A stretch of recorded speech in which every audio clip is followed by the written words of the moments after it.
ভারতীয় সঙ্গীত জগতের এক উজ্জ্বল নক্ষত্রের বিদায়। কিংবদন্তি কণ্ঠশিল্পী আশা ভোসলের প্রয়াণে যেন একটি যুগের অবসান হল।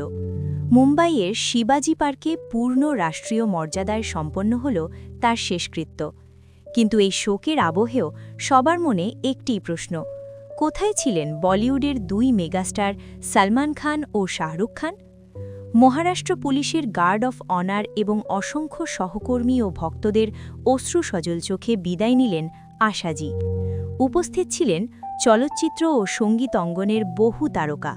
তবে নেট দুনিয়ায় এখন জোর চর্চা চলছে দুই সুপারস্টারের অনুপস্থিতি নিয়ে।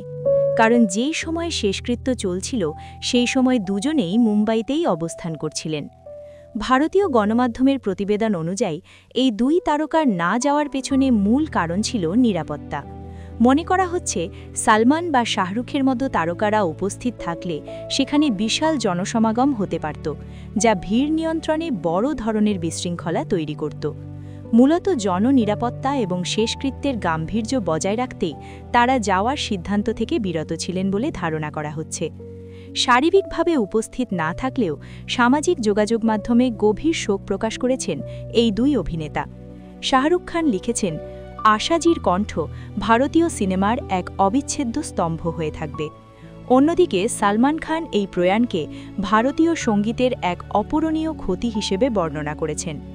উল্লেখ্য, গত 12ই এপ্রিল মাল্টি অর্গান ফেইলিয়ারের কারণে শেষ নিঃশ্বাস ত্যাগ করেন এই সুর সম্রাজ্ঞী। তার চলে যাওয়ায় বিশ্বজুড়ে ছড়িয়ে থাকা ভক্তদের মাঝে নেমে এসেছে শোকের ছায়া।